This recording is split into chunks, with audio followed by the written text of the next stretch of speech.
পবিত্র ইসলাম ধর্মাবলম্বী মানুষের যাতে কোনো ধর্মোচ্চারণ করতে, কোনো নামাজ পড়তে, কোনো মসজিদে তাদের 5 ওয়াক্ত নামাজ আদায় করতে বা ঈদের নামাজ, বকরিদের নামাজ পড়তে কোনো সমস্যা না হয়, আমি দায়িত্ব নিয়ে বলছি, এই রাজ্য সরকার যদি সেই ধরনের কোনো কাজ করে, এই সরকারের বিরুদ্ধে সব থেকে আমি আগে হুমায়ুন কবির একদম রাস্তায় নেমে তাদের বিরুদ্ধে আন্দোলন করব।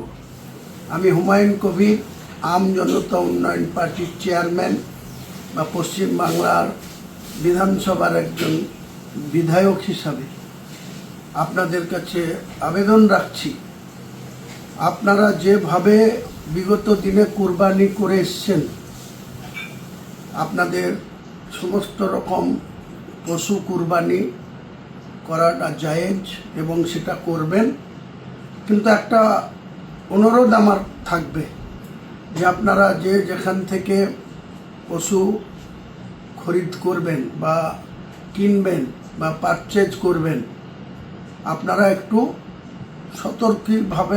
সতর্কীকরণভাবে নিজেদের বেশি হল্লা না করে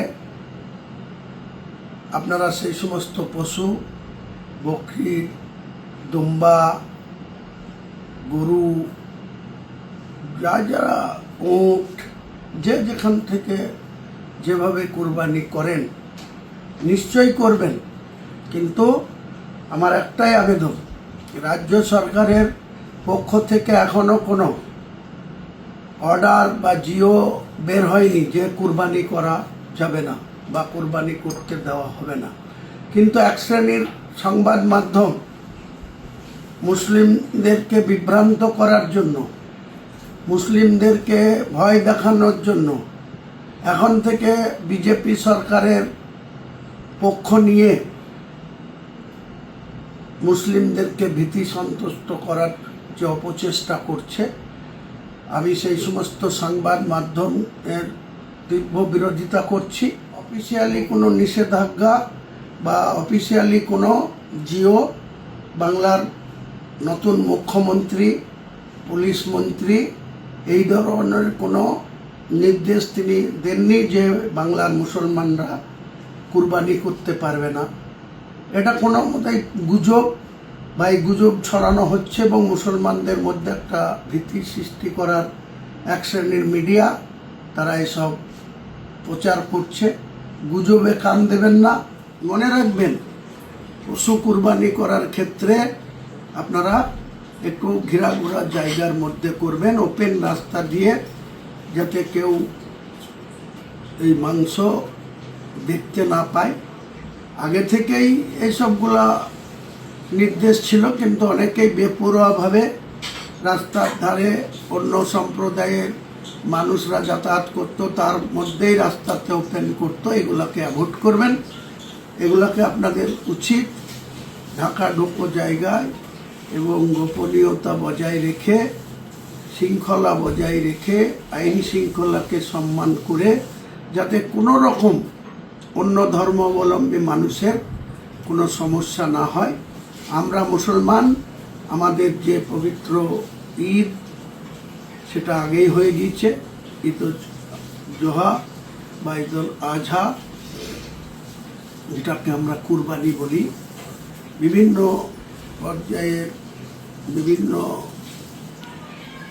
ধরনের যে কুরবানি আমরা করি, সেই কুরবানি বাংলার 37% মুসলমান, কোথাও তাদের কোনো সমস্যা হওয়ার কথা না, হবে না।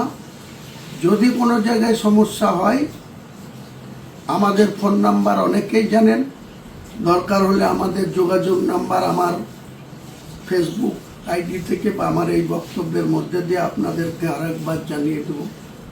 পাশাপাশি পবিত্র ইসলাম ধর্মাবলম্বী মানুষের যাতে কোনো ধর্মোচ্চারণ করতে, কোনো নামাজ পড়তে, কোনো মসজিদে তাদের 5 ওয়াক্ত নামাজ আদায় করতে বা ঈদের নামাজ, বকরিদের নামাজ পড়তে কোনো সমস্যা না হয়, আমি দায়িত্ব নিয়ে বলছি, এই রাজ্য সরকার যদি সেই ধরনের কোনো কাজ করে, এই সরকারের বিরুদ্ধে সব থেকে আমি আগে হুমায়ুন কবির একদম রাস্তায় নেমে তাদের বিরুদ্ধে আন্দোলন করব। কোনো মতেই আমরা সংবিধান বা আইন ভাঙব না, কিন্তু যদি আমাদের উপরে কোনো টর্চারিং হয়, আমাদের উপরে যদি কোনো অন্যায় আচরণ হয়, আমাদের ধর্ম করতে যদি কোনো বাধা দেওয়া হয়, আমাদের নামাজ পড়তে যদি কোনো বাধা দেওয়া হয়, আমাদের কুরবানি করতে যদি কোনো বাধা দেওয়া হয়, আমরা কোনো মতেই সেই সরকারের অন্যায় সিদ্ধান্তের বিরুদ্ধে মুখ বুজে সহ্য করব না। আমরা রাস্তায় নেমে যেখানে যেভাবে আন্দোলন করার দরকার, সরকারকে নিরপেক্ষ দৃষ্টিভঙ্গি নিয়ে সরকার চালানোর ক্ষেত্রে আমরা, যদি অন্যায় হয়, যদি অবিচার হয়, যদি পক্ষপাতমূলক কোনো সিদ্ধান্ত নেয়, আমি হুমায়ুন কবির আপনাদের কথা দিচ্ছি, আমি এই সরকারের বিরুদ্ধে রাস্তায় নেমে আন্দোলন করব। সরকারকে সেই সমস্ত যে ধরনের সংবিধান বিরোধী বা শপথ নিয়ে যদি রাজধর্ম পালন না করে, তাহলে আমরা রাস্তায় নেমে আন্দোলন করব। ভরসা রাখতে পারেন।